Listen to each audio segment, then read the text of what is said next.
Bon ok, aujourd'hui je suis à Paris, précisément boulevard Beaumarchais, chez Harley Davidson ATS Bastille, pour essayer, je n'ai même pas envie de dire la nouvelle Fatboy, parce qu'en fait depuis plusieurs années elle reste sous cette forme là. Il y avait une grosse évolution en 2020-2021, quelque chose comme ça, où elle avait adopté ce phare au style baroque et ces jantes superbes qui le sont tout autant en style baroque, hein, je veux dire. Ici on a un modèle 114, donc c'est toujours un V-twin à 45 degrés et on va y aller pour la fiche technique. À l'avant on a un Michelin Scorcher 11. C'est marrant ça, hein. Tu fais une présentation de Harley, tu es gêné par une Harley qui passe à... Bon, marrant. À l'avant, on a un Michelin qui a été spécifiquement designé pour Harley Davidson. C'est un Scorcher en 11 pouces. Il fait 160 de large, monté sur une jante en 18 pouces avec un disque de 300 mm de diamètre et un étrier 4 pistons. Évidemment, tout ça, c'est de l'autre côté, donc on ne le voit pas. On a 18,9 litres d'essence au perché. C'est un vrai réservoir. Il est en tôle à l'ancienne, pas de problème. On a le compteur qui est monté dessus et on le verra tout à l'heure. Ce réservoir, il va devoir alimenter ce V-twin à 45 degrés comme je l'ai dit, qui cube 114 cubic inch, ça fait 1868 cm3 chez nous, et il développe 94 chevaux à 5020 tours minute. Il offre 15,8 m/kg de couple à 3250 tours. Ces specs on les retrouve sur d'autres machines équipées de ce bloc. Il n'a absolument pas été retravaillé pour cette machine. Tout ça est associé à une boîte 6, transmission par courroie, et à l'arrière on a une jante de 18 pouces avec un pneu en 240 de large. C'est massif avec un disque de 292 mm de diamètre et un étrier 2 pistons. La selle est à 675 mm de haut et cette Fatboy dans cette version là est proposée à 26 350 €. Est-ce que j'ai oublié quelque chose? Je ne crois pas. De toute façon, si ça me revient, je le dirai en roulant évidemment. C'est parti. Toujours compliqué de faire des départs d'ici là, toujours un piéton pour se glisser entre moi et la moto. Allez, la dernière fois que j'ai essayé la Fatboy j'étais muet, donc j'avais pas pu livrer mes impressions, mais là je vais pouvoir le faire.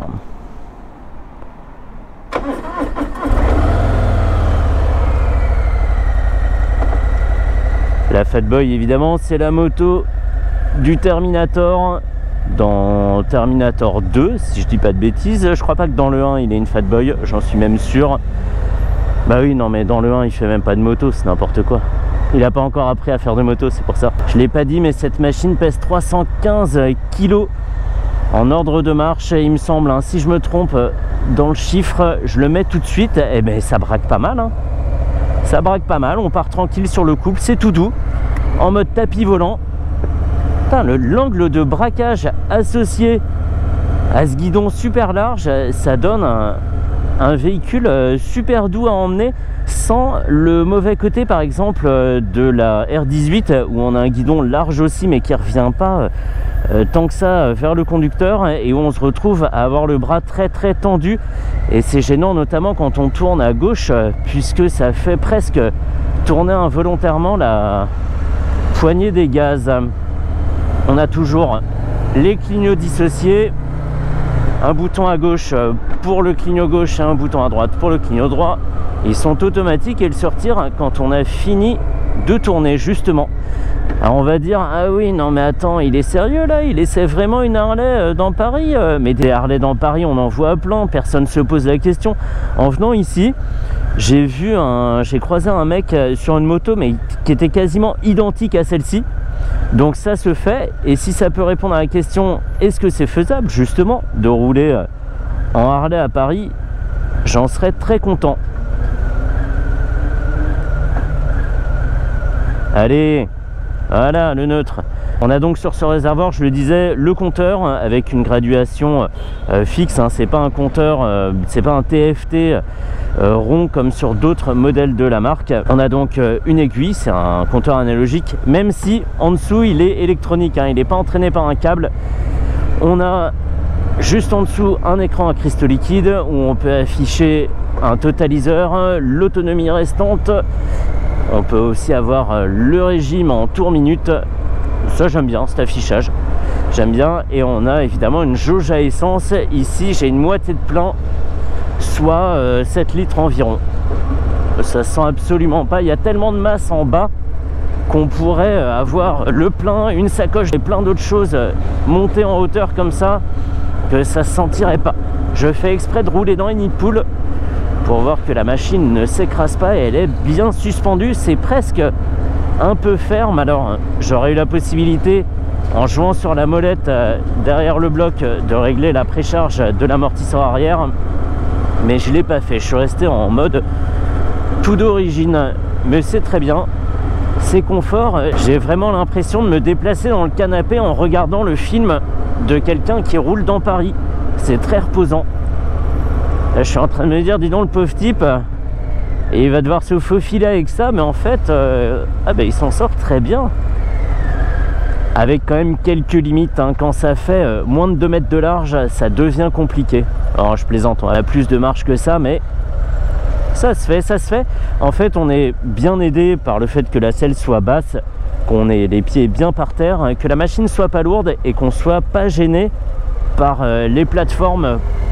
On peut appeler ça des repose-pieds, mais ça reflèterait pas ni leur forme ni leur utilité. Oh, je l'ai fait sale là, hein.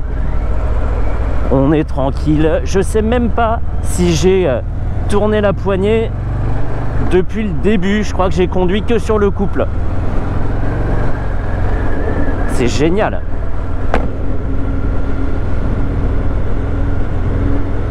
Alors on s'imagine tout à fait poursuivi par le T1000 dans la LA River, avec John Connor à l'arrière et un fusil à pompe dans le rangement à droite. J'ai toujours adoré cette scène, elle est incroyable. Arnold qui recharge son fusil à pompe comme ça, qui éclate les cadenas des grilles qui lui barrent la route, et qui suit comme ça la dépanneuse qui va écraser John Connor sur son petit 50 à boîte. C'est extraordinaire. Tiens, une Harley juste à côté. Et ça brille, ça vibre. On a vraiment tout ce décorum excellent qui nous met dans une ambiance totalement différente de toutes les autres motos, même Indian, hein, puisque on pourrait dire que c'est des produits assez similaires. Et pas vraiment, pas vraiment. C'est vrai que l'esprit Harley n'appartient qu'à Harley, hein, c'est évident. Et même pour un gabarit moyen comme le mien, hein, je fais 1m73, je suis pas particulièrement grand, ça s'emmène facilement, hein, au pied, comme ça, dans les petites manœuvres sur un filet de gaz. Et on a aussi un indicateur de rapport engagé. Ici je cruise en 3e et on va mettre les infos en 3e à combien de tours minute. Il me reste 170 km d'autonomie. Oui, à 2100 tours minute. Autant dire que le moteur ne s'est même pas mis en route. On a ici un régulateur de vitesse et je crois qu'il n'existait pas précédemment. On va essayer de le mettre. Ça, il est mis et on va le régler et c'est bon. Il est réglé. On peut rouler tranquille. Allez, on se dégage. Évidemment, ça se fait très très bien. J'ai bien retenu la leçon, hein, de la dernière fois où j'avais conduit cette moto. Beaucoup de personnes m'étaient tombées dessus dans les commentaires en disant mais t'as rien compris à comment ça se conduit un Fatboy, c'est pas comme ça du tout, il faut cruiser tranquille, tu tires trop dedans, machin, c'est pas une sportive truc. Mais en fait, si j'ai envie d'avoir ce genre de sensation d'exploiter le couple de cette façon, ça me regarde. Allez, j'ai toujours pas quitté la 3e. Ça me sert de vitesse à tout faire et on va pouvoir sortir. Je suis à 3200 tours. Allez. Waouh, waouh, waouh. Et pour une fois, même sans stage 1, 2, 3, 12, on a une moto qui fait du bruit, qu'on entend. Alors sans que ça soit exagéré comme celle qu'on a entendue pendant la présentation, mais avec un moteur qu'on entend et au bon moment. En ville, c'est discret. Et quand on met les gaz, quand on franchit 3500, 4000 tours, par là, j'ai pas regardé, j'étais occupé à regarder ce qu'il y avait devant. On a une machine qui délivre des bonnes vocalises.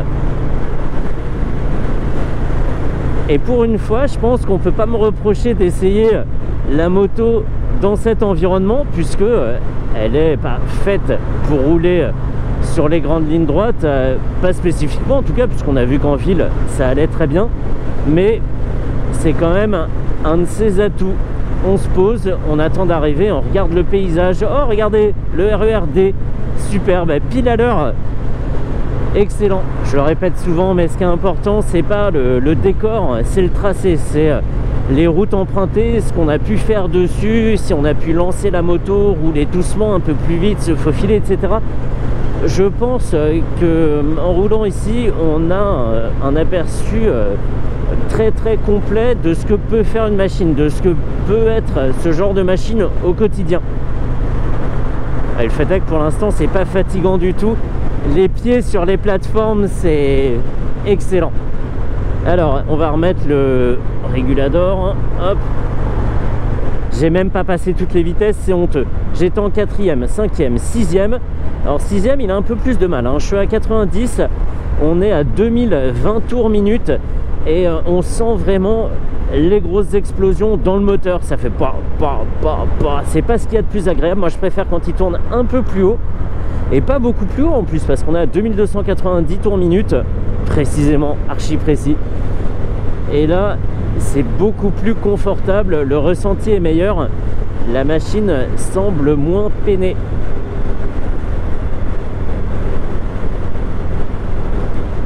Sous mes yeux, c'est pas la 4 ou la 86, c'est clairement une route au centre des États-Unis.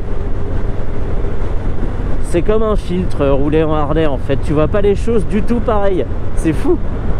Hop, je mets le régulateur, je suis à 90 et je sais que le radar placé un peu plus lent ne m'attrapera pas. Un peu de détente, j'ai pas à contrôler le compteur non-stop. Je pourrais faire le voyage sur la selle arrière, dis donc.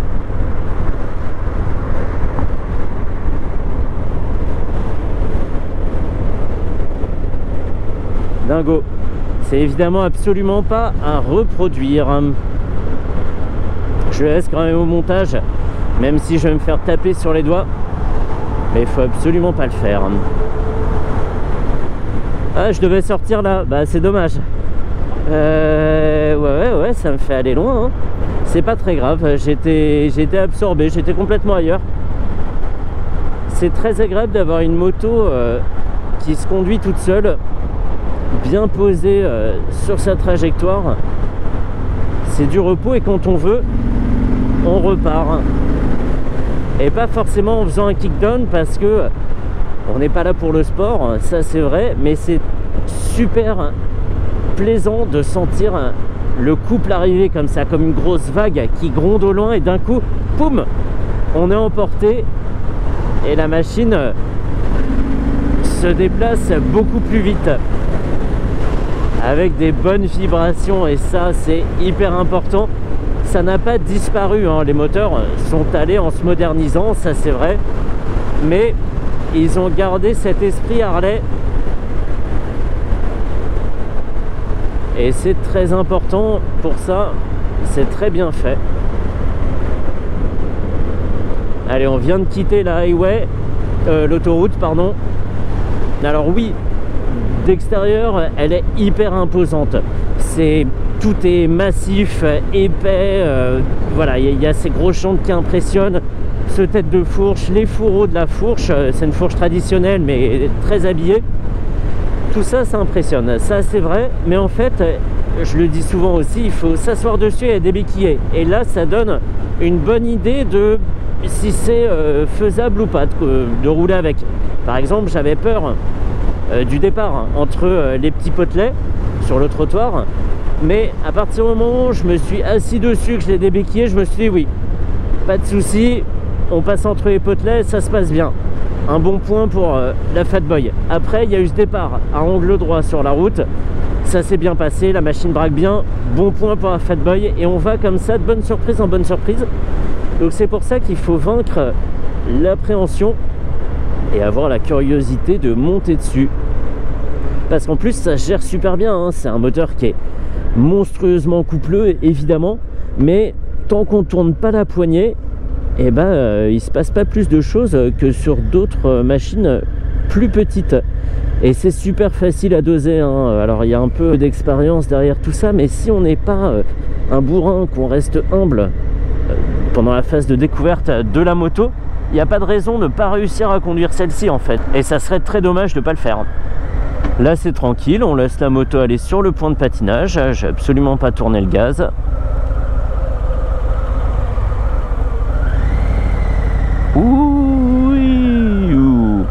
Ouais, je vais aller remettre de l'essence dedans et après ça sera fini de la Fatboy 114.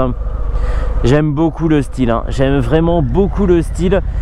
À la fois on a gardé des petites touches stylistiques comme le réservoir, hein, qu'on reconnaît bien, le compteur posé dessus, mais en y ajoutant des choses nouvelles, la forme du phare, le dessin des jantes que vraiment j'adore, et donc c'est un bon mélange de tradition et de modernité.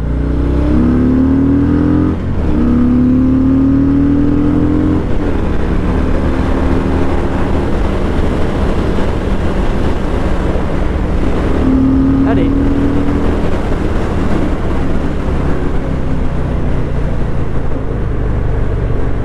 Le freinage est bon, on n'est plus sur cette répartition avant un peu légendaire où on disait ah oui, et les Harley c'est l'inverse des motos normales, c'est 70% à l'arrière pour le freinage et 30% à l'avant. C'est un petit peu moins vrai, même s'il faut bien combiner les deux freins quand on veut s'arrêter un peu court. Bon voilà, on va pouvoir se rentrer, j'ai tout dit, j'ai dit ce qui m'intéressait, ce que je pensais être pertinent sur cette machine pour une utilisation au quotidien, quand on veut pas faire le choix d'avoir une moto pour tous les jours ou un scooter et que son plaisir c'est de rouler comme ça sur sa Harley, c'est tout à fait possible. Bon, très bien, on en reste là, retour boulevard Beaumarchais et c'est fini pour la Fatboy 114.